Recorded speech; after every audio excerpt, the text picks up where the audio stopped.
So, Chef Vineet, welcome to the Maz Hakim Podcast. Thank you for having me here, Maz. I need to call you sir, right? You've been knighted. No, just Chef Vineet. Or Vineet is fine. Okay. No formalities here. Tell me about that process of being knighted. How do you get knighted? And also, what does that feel like?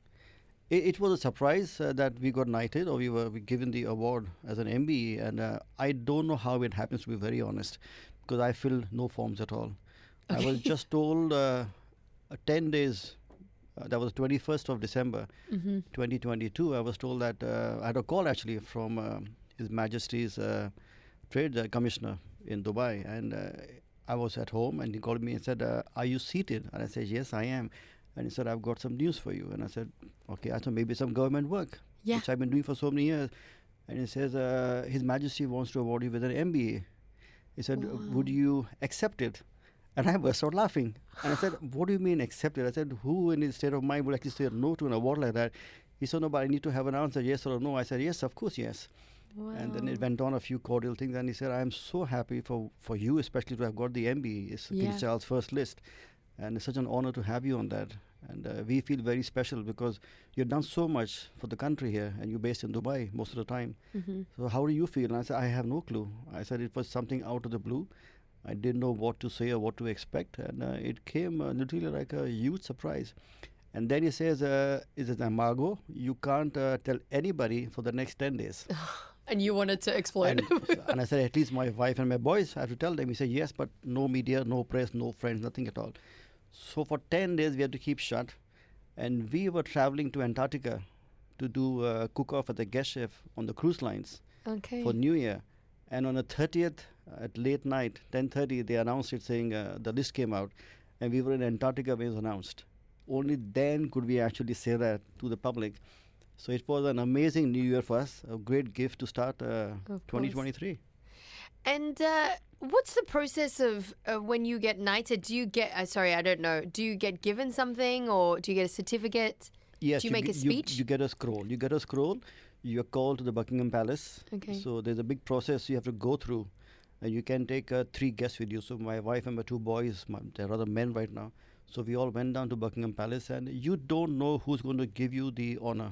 Okay. So you get a scroll given to you in advance which says signed by King Charles that they want to offer that to you and they give the whole thing given to you which you keep. But when you actually go for the ceremony, you don't know who's going to give it to you. It's either him, Prince William or Princess Anne. So when we go to the Buckingham Palace, we saw the flag on full mast and we said, oh, King is in residence. So you never know. Until you don't get inside the room, I mean, there are 4 or 5 different rooms where they place you in and they call you in an order. And they only tell you it when the screen goes live, the camera goes live in that room, which is a different room altogether, and you can watch it on television. So there's a protocol of how do you approach His Majesty, how do you bow down, how do you walk up, and how they tell you. They explain that to you. There's a process for everyone to follow. Right. That is when you actually get to see who goes on the podium to give the medal. Wow. And then you see is King Charles.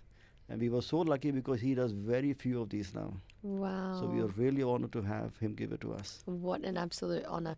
You mentioned earlier you went to Antarctica. What were you doing in Antarctica? I have been very fortunate. I have cooked in one of the highest places in the world, at Everest Base Camp, right till the furthest point in the world, which is Antarctica and the Arctic. So we were actually a guest chef on a cruise line, where we were cooking for ultra high net worth individuals who were there to cook an Indian meal for them. Majority of them happened to be British and Indians, and they wanted to have an Indian meal served to them. So it was an 11-day cruise where we had to make a breakfast. Then we had to have a tea at 11. Then we had a lunch service. Then we had an afternoon tea. And then we had to have dinner. And this is for 150 guests. So it was non-stop for us. It was really non-stop. But we got a chance to go around Antarctica. We got to go onto the land, see the penguins, see the whales, and to see the various natural fauna. And it is just stunning. It is beautiful. The sun never sets. And it is so nice. At 4 in the morning, you look outside at the golden dusk and you see the huge landmass of the Antarctica and it's peaceful, it's silent. Wow. And what does it feel like cooking in that sort of environment? And do you, I guess, change your dishes depending on the weather? Yes, it makes a big difference. Don't forget, these are captive audience and you can't cook on land. You can only cook on the cruise. Oh, right. You cannot take any food into the land. Okay. It's totally prohibited. Okay. So you have to cook everything. And although you carry most of the stuff with you, it is so freezing cold. It is sub-zero. Even the kitchens are quite cold, and the fridge are anyway going to be cold. So any green herbs are gone by day number 2, day 3. Nothing is gone. It's all leaves all gone. So you end up doing all your proteins. You end up doing your lentils. You end up doing your stews. You end up doing your rice preparations. But what they want is a hearty, warm meal. And your 3 course, for every meal, to structure in such a way that in those 11 days you don't get bored. It's not an easy task. That's incredible. I'm always curious. Does a Michelin star chef cook for himself when he gets home? Do you cook Michelin star quality when you get home?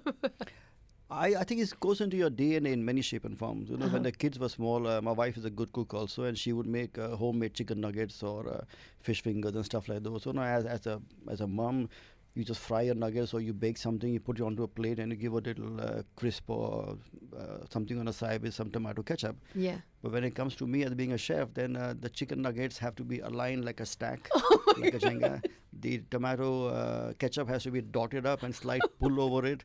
And the little bowls of fries have to be arranged on the side. It just comes very naturally. But yeah, even when I cook at home, you always are the chef. You can't take that away. So the whole process of cooking comes in a way that whatever you do, you will serve it in a very kind of different fashion. You can't just slap food on a plate. It doesn't work for a chef. Right. Even if he's off duty at home. And I love to cook at home because for me, cooking is very relaxing, very therapeutic. I enjoy to cook at home. It's because you're cooking for people you love. And when you cook for people you love and you cook out of love, it is the best food you can ever get. And that's why we always say the best cooks in the world are not men. They're actually women. Wow. Because they cook out of love. And that is the key. As long as you can do any profession you like yourselves, on air as such, Yes. if it is with passion, it always comes out well. So in Ayurveda, there's also a belief that you ingest the cook's energy. Yes, do. And I want to know about that. Do you believe that when you cook something, your energy sort of goes into that? It does. I think there is a positive energy which comes through while you cook because you're cooking. If you are cooking literally out of, as a professional without any care, the food is very mediocre, I can promise you. And you get tons of restaurants serving food which is very mediocre because there is no effort going into it. Yeah. But a simple cafe can make you the most delicious omelette and a piece of toast if it's done with a lot of care and passion. It shows. It shows onto the plate. It shows onto the flavors. It shows onto the seasoning which you give to your guest. And the best compliment you can ever get is not getting a Michelin star or getting any awards. It is your happy guest going with a happy belly every evening or every service you do. Wow. Because that for me is the biggest satisfaction, the biggest smile on my diner's face. And always say, when you come to our restaurants and you leave with one single happy memory, my job is done. Wow. That's so beautiful. I love that. So Chef Vineet, a lot of chefs nowadays post the bills of their guests online. And you have Michelin star restaurants all around the world. Have you ever done that? Have you posted anything or how much your guests have spent? No, never. I think somebody who spends you 20 dirhams, somebody spends you 1,000 dirhams, they are guests for you. We never flaunt that. I think that kind of show of attitude is not what we believe in. I think you need to have that humbleness in yourself that, everyone who walks through the door is a VIP. Everyone has to be treated like a king and has to be looked after. I mean, that is our ethos. We strongly believe in trying to source the best produce and to look after the guests. And I think that purely comes to my culture from where I come back in India. It is about looking after the people who are around you. And even the team we have around us, when you walk into the restaurant, you don't have to go and first have a look at a manager. I first pass by the pot wash and wish the pot wash guy or the cleaner, because they are as important as my manager is. And they all become your family eventually. And we so heavily invest into training our people that they have stayed with us for so many years. Wow. We treat them with respect. We look after them. We give them a great working space. And people are happy working for us. Yeah. You mentioned your heritage, you're of Indian heritage, and when you first started off in your journey, you faced a little bit of difficulty, right, when you were cooking Indian food. I did. And there was a little bit of backlash on you were trying to make it into a fusion or deconstruct it a little bit. Tell me about that. My journey way back, I went into industry in 85. I mean, at that stage, I was a lost soul. I wanted to be a pilot. And I was turned down saying I'm too short to be a pilot. So I went to textile designing school because my father was into cotton industry. And the cotton industry was not my cup of chai. It just did not work for me. So I went to hotel school. And I said, in those days, I said I want to be a barman and make cocktails and drinks. So I applied for a bar training at the hotel. And I was turned down saying I'm too short to stand behind a bar counter. The only place where you can work is where nobody sees you is a kitchen. And I said, okay, I'll go in the kitchen. I worked there for a week or 2 weeks, wiggle my way out, go into banquets or room service and get into service. Yeah. I wanted to serve people there. And I remember walking into the hotel in the kitchen there and falling in love with it. Wow. I had not seen such an immaculately run kitchen, so much discipline at the Oberoi hotels in India, in Bombay, Yes. that I said, I want to now learn to cook. And I was just 17. And I can promise you and tell you, Maz, I spent almost 3 months of my summer training without the day off, doing 17, 18 hours a day, just because I wanted to learn. I was just hungry for knowledge. And I wanted to learn to cook. And till this date, I still want to cook. I still want to learn. I still want to get in the kitchen and get my hands dirty. Because that gives me the most satisfaction. Wow, that's so beautiful. And did you face a little bit of backlash in India because you wanted to change some of the dishes, right? Yes. And, a lot of people like to stick to tradition. I mean, they were purists. And there still are people who are very purists who like things done a certain way. But as a young person of 17, 19 and 20, when you're working there, you're looking at things around you, you begin to question. And I always had a question mark. I was very inquisitive. Why do you add this? Why do you add so much oil? Why do you add 30 spice powders? You can't taste them anyway. And I had no answer. So I used to start cleaning up the dishes in some way, making it a bit lighter, less fat, less greasy, less oily. And in those days, we had a lot of cabin crew from airlines from the Far East who would come. Now, Far East people want a lot of fish and seafood and vegetables. So they would request, can we have some scallops because you're on the ocean, Indian Ocean in Bombay, can we get some crab or some fish from there, which is very lightly done. And I used to start playing around with local fish and they would enjoy it. But I was getting told off because it was not part of the menu. There was extra work for the purchasing and the storekeeper, and nobody wants to do that. So they should get complaints saying, oh, why is he ordering all this stuff? Yes. And then it becomes a comparison in the hotel because this restaurant of ours does well compared to the other French restaurants. And it came to a stage where I still remember the French chef was doing his cuisine and he did a roast duck and he put a duck jus with mango chutney and people were applauding him and saying, oh, look at that. He's so clever. And I turned back as a young kid of 21 and said, what rubbish is this? I said, I've been trying to change myself and I've been told off as an Indian chef, and here you have a French chef who's being applauded. And that's when I knew I needed to go. Yeah, wow. I had to go. I had to get out of the mindset.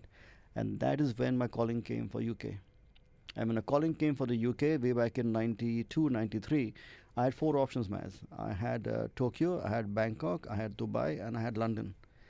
And I chose London.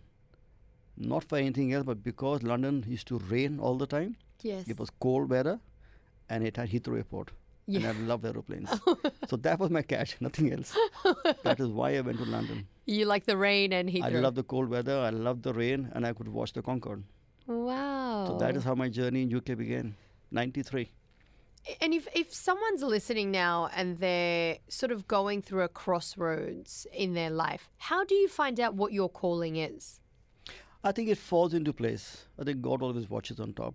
As long as you have to believe in yourself first, and you got to keep on pursuing that non-stop, keep on repeating it, keep practicing, keep on, never give up. That is an attitude you have to have. You can just not give up. You have to have a strong inner belief in yourself that what you're doing is correct, and then you just go on, and your path will open up. There is a light end of the tunnel. It will come through, but it is hard work. Even at this stage, I'm 40 years down the line, the business working there, I still do the hours. I still fly around. I still go to my restaurant. I look after my guests. I look after my team. I look after my restaurants. It is become your DNA. And each time you look at it, how can I make it better? How can I tweak a certain dish? If you go back and revisit a restaurant in 3 months, 6 months, and look at the menu and says, nah, it can get better. What do I do? Maybe change the garnish, add a certain flavor to a dish. How can I make it better? Maybe it needs a better kind of silverware or a crockery. So let's design something. Can we do that? Work on that. So it's a constant process. And we believe in having a small setup. So it's my wife and I who are into it, and we are very hands-on in our approach. So everything we do is very passionate. It's very bespoke. So we only have a few restaurants. It's not like a McDonald's, you have thousands of restaurants. Exactly. We only got 11. But that is what we want to look after. Each one for us is our home, is a little jewel, and we keep on polishing it every time. So never really give up, keep on, but believe in yourself. And if someone is not, I don't cook enough, to be honest. I really should. I want to. The desire is there to cook. But how can somebody really level up their cooking at home? Like, what are some ingredients? Don't cook at home. Come to our restaurant. Oh, right. Or we're going to go bust Maz. There is no point. No, I think for people to cook at home, I think you don't cook for yourself. Most importantly, you do cook, yes, but you cook for people around you. So if you have family at home, you got your children there, you got your husband or your parents or your brothers, sisters, you always try and do things for them which they like to eat and what they enjoy the most, or the particular ingredient. So you play with that, but always try and do a little twist to it. It is still a potato, but it's got a little addition of a little herb or a little spice or a little garnish on it and a little different way of cooking it. Get them entangled in the whole process. Make them interested. Get them to be inquisitive, especially young children, because they have very open minds. For the jaded palate, of course, a bit more difficult. But again, you have to gently start pushing things around. And you can do it very easily with family. You can coax them into things which they would not eat, or they should be rather eating, staying away from sweets. So how do you make that light? Cut the sugars down, cut the fats down, cut the creams down. Yes. A little more healthier, homemade butters to go in, little garnishes, all that stuff. Homemade butter? Yes, homemade butters. Wow. Not just butter out of dairy, but cashew butter, hazelnut butter, pistachio butter, pine nut butter. All these things are very easy to make at home. You go and buy a jar from the market, it costs a lot of money, but you take hazelnuts, for example, and you roast it, you put it into a little blender, a little bit of olive oil, and just whiz it up. You get a fantastic kind of a butter. That's it. Put that onto a piece of toast. It's high protein. Oh, wow. It's very good for you. Same thing with pistachios, pine nuts, Brazilian nuts, pecan nuts, walnuts. It's endless. Wow. Making homemade hummus, for example, we did a dish yesterday for our YouTube channel, and all we did was we had cauliflower lying in the house, and we were filming, and we said, okay, let's do an oven roasted cauliflower. And with the trimming, we blanched it with some salt and some turmeric to give it a yellow color. Put it into a jar with some canned chickpeas, some tahina, a little garlic, a little bit of paprika, and olive oil and salt, lemon juice. Whiz it up. It's a cauliflower hummus. How nice is that to have? You can put edamame in that, you can put beetroot in that, you can put peas in that, you can put spinach in that, you can put za'atar in that, It's endless. So if someone is making a shawarma at home, for example, how would you make that Michelin star? How would you make it really level up? Oh, the most important key is actually the marinating of the chicken. How do you marinate the chicken the first? Because that has the main showcase, that is the chicken in that for a shawarma. So you flavor it. So when I'm making shawarma at home, I'm going to add a little bit of garlic paste, a bit of ginger paste, a little bit of lemon juice as the first marinade. Now what happens the first marinade is when you add it into a protein like a chicken or a piece of red meat, it opens up the pores. So as soon as the pores open up, you let it rest for 20 minutes. And then you add your secondary flavoring, and that could be anything. It could be sumac in that, it could be paprika, it could be any herb you want to add. Now the key is in the first marinade always, because that opens up the pores and it helps you impart more flavors. Most people take a chicken breast, slice it up or whatever, add all the powders and keep them in the fridge. Biggest mistake. You leave it outside for at least an hour or two, and then goes into a fridge for 6 hours to marinate. Then you cook it. Then you slice it. Then you can add in your onions, you can add your garlic mayo, you can add harissa if you want to add. You want to add a mustard sauce. If you like a chili mayo, you add a chili mayo. But the crunches has to come through with the vegetables. The onions have to be sliced. Has to be red onions, not the white onions, not the brown onions, but they are sharp. So the Indian onions work very well, the red ones. Then you add in your juliennes of your cooked chicken. You add any dressing you want, and you roll it up. It goes into the panini machine. You press it down, and you get a fantastic shawarma. Easy, as easy as that. Sounds a bit complicated.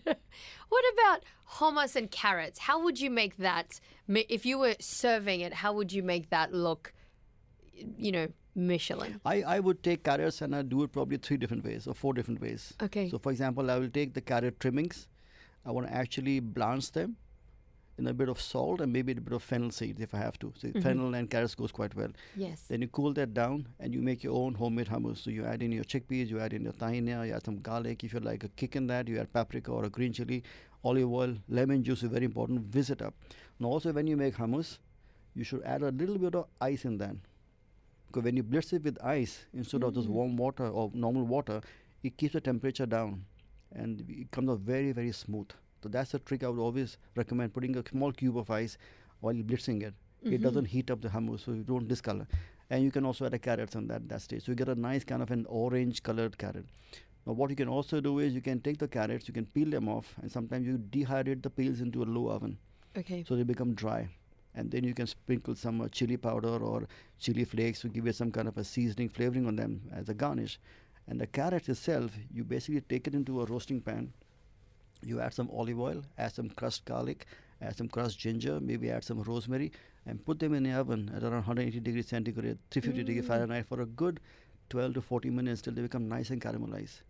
At the last stages of the carrot, you add a little bit of honey, So or a it's little like- bit of maple syrup on it. Wow. And then it goes back in the oven, take it off, sprinkle some sea salt, and it goes on top of your hummus. Your dehydrated carrots goes on top, and voila, there you have it. Wow, that my mind has just exploded. Simple dishes, but again, very complex in flavors. It's technique. It's technique. It's all about technique. And what about like a kadak? Is there a way to make that a little bit more Michelin? The classic way of having kadak is basically boiled tea. Yes. It's black tea, which you boil with cardamom. Uh-huh. And when you boil it with cardamom, you have to have the black. Even the tea leaves which you use are not your normal tea leaves. They're not like your long leaf teas or a Darjeeling or an Assam. Okay. It is called as the bhusa or the trimmings, which are very fine round ones. So if you go down to the supermarket, you get the yellow label or the red label, and they work extremely well. Lipton's. Yes, they I work know well. I'm plugging a brand here. Yeah. I'm not endorsing it, but that tea works quite well. It's got a good tannin, it's got good flavor. It boils quite well. And then Okay. you need to add condensed milk into it to give it a slight sweetness and the creaminess. Now, when we make tea in our restaurant, we do it slightly differently. So when I make the tea in our restaurant, when we make our own kadak, we take a green cardamom and we take fresh ginger. We put it into a mortar and pestle and we crush it. We literally pound it till they get crushed. Now, as they crush, the ginger releases juice and the cardamom has got natural oils in the seeds. They are imparted into the bowl of the mortar and pestle. Yes. So you boil your tea and then you also add ginger and you also add the green cardamom in it and bring it to a boil. So that starts the process of infusing the chai Wow. or the kadak. Then you add in full fat milk and let that cook for a while so the color is released of the tea into the milk. So you get the kind of a wonderful, rich tan color of the chai or the kadak. That's where the color comes That's from. where the color comes from. And then if you want to add a sweetness, you add a little bit of condensed milk or you skip it. And if you want to get more adventurous, then you also make a kadak masala or a chai masala, which is a spice powder. Now, spice powder can have things like a cinnamon, it can have cloves, it can have black cardamom, it can have a small amount of a nutmeg, very tiny amount of nutmeg is very strong. And these all roasted and ground and kept into an airtight container. And you add a little pinch into your kadak at the last Wow. before you take it off the heat. And then you let the tea rest for 3 to 4 minutes for flavors to infuse along with the tea in that. And then you strain it out Wow. and you enjoy your kadak. Oh, so good. My mouth is watering, Chef Vineet. So tell me about your restaurants in Dubai. Dubai, we have 2 restaurants here. And there's a small story about Dubai. I actually came here in 2004 to have a look. And I was invited to come and look at the new hotel being built. And I stayed at the Royal Meridian in JBR. And in those days, there was no Palm. There was hardly anything JBR. There was no Marina. There was no JLT. Yeah. And we walked on the sand 4 or 5 minutes to get to this building being constructed in the so-called Marina. It was the first building being made, the Grosvenor House. And we stood at the lobby level and they said, this is the plan and this is your restaurant where we plan to have you. And I looked at them and I said, who's going to come here? It's in the middle of nowhere. And they said, it'll happen. It is building up. This is 2004. And we went through the whole process. And there were two things which really caught my eye. And the reason why I said yes to open in Dubai was, firstly, it was backed by Sheikh Ahmed. And I love airlines, so I loved Emirates. Yeah. So there was a connection. I knew it was a strong backing. And the general manager was Pam Wilby from the UK. And so I knew she understood what we wanted. And we knew we had the backing and the support. So Yes. because of her backing and support, I think it stayed for so long, 19 years here. That is how our journey began. So Indigo by Vineet at the Grosvenor House was one of the first Indian restaurants to open up into a 5-star hotel. Wow. I mean, you had a couple in Dera, in the old part of Dubai, but nothing on this side, and nothing of the kind of a quality and kind of sophistication which we offer, or the finesse. And I remember everybody said, it's not going to work. You can have a meal for 10 dirhams in Dera and Bur Dubai. Why would they come to you all the way, spend half an hour, 45 minutes to come and drive to have a meal for 250 dirhams? And I said, it'll come. It's been 19 years. Wow. It is still full every night. So no, it is just because of the people behind it, the love we have got from the locals here. And I think it's very important that when you actually make things into a new city, especially like Dubai, which has been booming for the past so many years, it keeps changing so fast. Yes. It is consistency. And most importantly, you look after your guest. And we very proudly say that majority of the guests are Westerners, but there's a very large chunk of locals who come and dine with us, especially families. And that's very important for us because they are the women who come in with their children, and they feel comfortable and they come back. So we had that for 19 years. The second restaurant is India by Vineet at the Royal Meridian in JBR, which is our take on very simple, casual street side cuisine. And again, being a resort, the guest profile is literally, they're more relaxed, there's more family oriented. They come in a flip-flop, shorts and t-shirts and swimwear, and they want to have a meal, and they're welcome.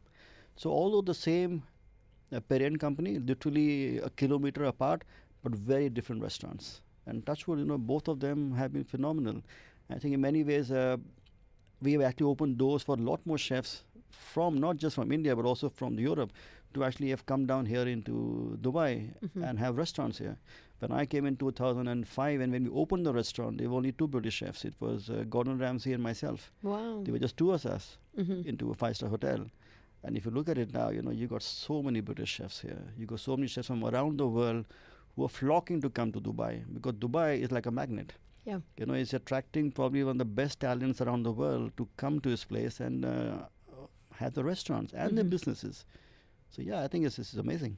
We're very generous with our portions in Dubai, our food portions. Yes, and I think that's the Middle Eastern culture here. Yeah. They love to showcase a lot more. So the portions are quite large. Unlike when we had in Geneva or in London, the portions are very tiny because that's the way they eat. But the ethos here is very different for the Middle Eastern, from the Arabic point of view, because for them it's about sharing, showing their love. Yes. It's about their culture. The same thing goes back to us in India, or from where you come in Afghanistan. You will never serve a small piece of a meat. It will have to be large portions or literally platters of food being served to you. So we basically balance between the two. So you'll have a tasting menu in the restaurant where you are composing of 7 to 9 courses, where you can have an elaborate meal for 2.5, 3 hours. And it's a journey of flavors and spices. Or you can have a straight-on 2-course meal or 3-course meal, and you can share with your friends and family. So we blend both together. And I think you have to respect that culture or where you are. So every restaurant we have is tailored around the area where we are. It is not about the way I like to eat as a chef. It is about the way you like to eat as a guest. And if I can satisfy your ego and you can come back, my job is done. What's some of your favorite foods? I love simple food. I love clean food. I love simple food. I don't love things which are over theatrical as such. And you see a lot of that actually in Dubai. It is fizzling off. Thank God for that. The drama cuisine doesn't really work for me much. I like full-on flavors. I like straightforward stuff. Can be smaller portion, nothing wrong with that. But the impact. But most importantly, it is a produce. Or when you source good produce, you don't do much to it. Because a piece of lobster is a piece of lobster. A piece of lamb is a piece of lamb. A piece of cauliflower is a piece of cauliflower. If you can treat that well and cook it perfectly, that's all you want. That's so beautiful. And if you could, so Dubai has so many beautiful landmarks. If you could cook a meal to represent, say, the Burj Al Arab, what would you cook? Oh, I would love to cook at the helipad, firstly, Yes. and serve a beautiful, wonderful meal there. Yes. And that would be a meal based on a composition of Emirati food and my background being Indian British. So I would take, because you are sitting on a helipad, you are overlooking the beautiful ocean there around you and the beautiful skyline of Dubai. Yes. You want things to be peaks and troughs. It's like a musical note. Wow. So if you sit in there and you're looking at the landscape and you see the Burj Khalifa, you want something vertical and pointed. So you want things to represent that in some ways. So you construct a dish which have a vertical filling or something which just falls down and breaks down. You have the sand around you. So how do you use the sand? So you would use a wheat flour, for example, and you make a little crumble and you put them on a base. And It's so poetic. the food is poetic. Yeah. And you extract those. You have the aqua around you, you have the water. So you use things like a blue pea flour. And you use the blue pea flour to make something very fragrant and light. So a simple thing like a steamed rice cake. And that could be shaped like a donut. And you could have flavorings in them, served with a nice piece of lobster around you. And you see Emirati, you have this wonderful lemon they have, the desert truffles they have. And you use that kind of a black lemon, for example, and you make a rice dish out of that. And you flavor that. Zatar is so much Emirati. So the zatar with some sesame, you use that to flavor a piece of bread. Or you use the coffee, and we do a wonderful lamb dish in a restaurant, which is actually an Arabic coffee. Yeah. So you use the Emirati coffee with some cardamom, and you flavor that with your lamb chop, and you grill them. Wow. And you serve the whole, the sauce you made out of the bones of the lamb with coffee, a bit of they have the wonderful dessert they use here, which is called lukmat, which is like gulab jamun. Yeah. But that flavoring of the molasses which they have, that is used to flavor the coffee with the cardamom, with the lamb. It works so well. And the lukmas on its own can be served as a dessert on a little bit of molds of sand around you made out of the gram flour or the whole wheat flour. It is endless. It is just endless. And my mouth is watering. What about the Burj Khalifa? What would you cook for the Burj Khalifa? Oh, if you look at Burj Khalifa, it is a vertical tower. You know, Yes. what do you do with the vertical tower? You want something to really fly high.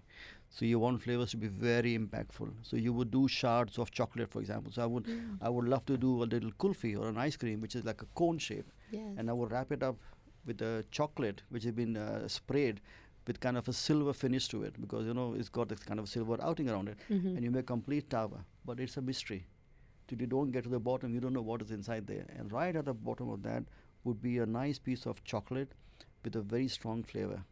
And I would think coffee would work quite well to finish a meal. Yes. So you finish on a little blast. But as it melts down and you take off the peels of the khalifa and you come down, you have a wonderful finish.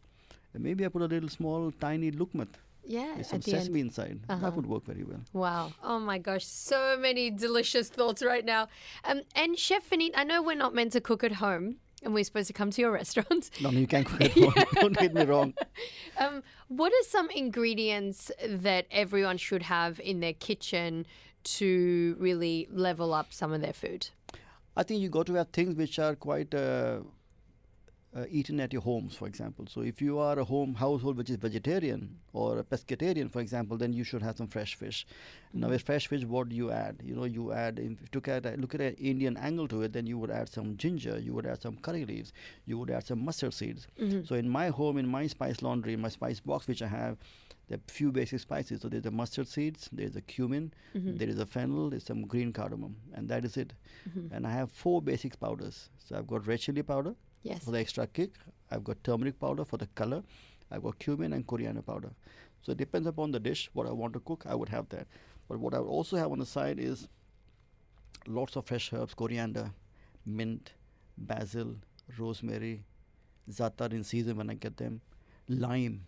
Lime and lemon are a great combination to have in your food. You finish it off with a nice squeeze of your lime on a piece of fish which has been lightly cooked. Yes. Rice, very important to have, because very staple. Who doesn't like rice? Yeah. And rice is best cooked if it's a day old.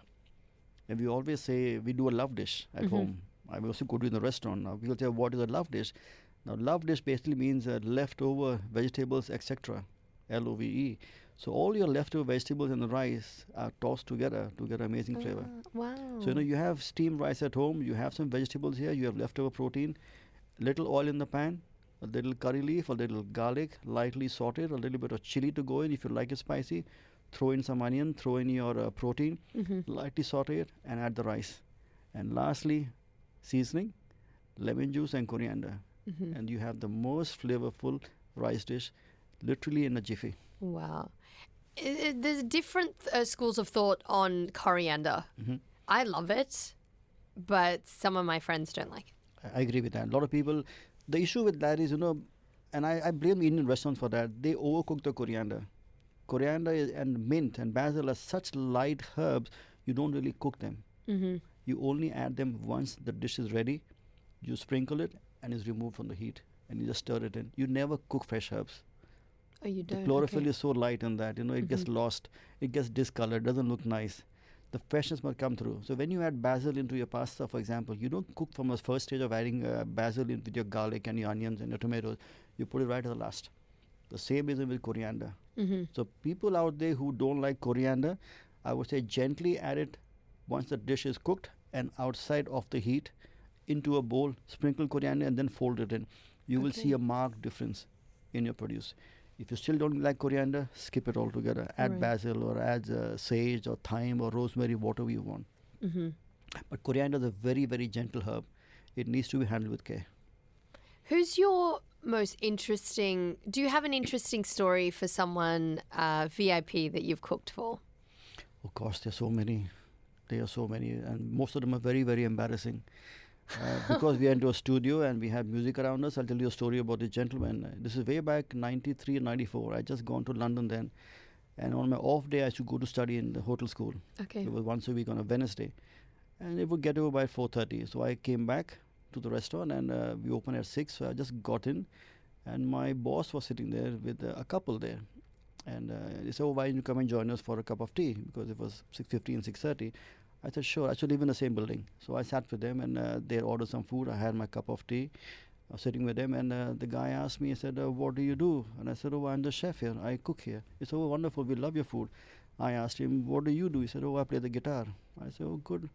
And sat with him for half an hour, had my cup of tea, he's having his meal. And I said, well, I got up and said, good luck with your guitar career. And he said, good luck with your cooking. And the man, if you look at him, he was into very scruffy looking, freckle face, very unkempt, just t-shirt and jeans, very casual, and that was it. So I went off. I come to work next day and my boss says, the guy yesterday, you wished for the guitar, do you know who it was? I said, I've got no idea, some friend of yours. That was Brian Adams. Oh my God. I had no clue. And I loved his music. Yeah. But I never seen him up and close. And he's all tidied up on the camera, his hair is done, everything Yeah. is done. And he came very scruffy. He came totally like a very normal person. And he was a regular. He came for years. And he used to tease me. He said, I'm still playing my guitar. And I said, I'm still playing my... You're like, good luck. I wish you well. I wish you well. So I had many of these embarrassing moments in my life. What about recently? Have you cooked for anyone recently? I did. I cooked last week for Ed Sheeran Oh, in Bahrain. I did. Really? And it was such a nice... I love his music. And he's a great guy. He's a funny guy.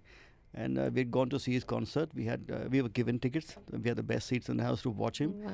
And then we were cooking for him the next day on a private evening, on a private affair. And he was wonderful. He was wonderful. I just wish he was strumming a few of his guitar and singing a few songs while he dined. But he was a great guest. Very down to earth, very simple guy. He enjoys his food. Very boyish and Yes. full of life. What did he eat? We had a 9-course meal.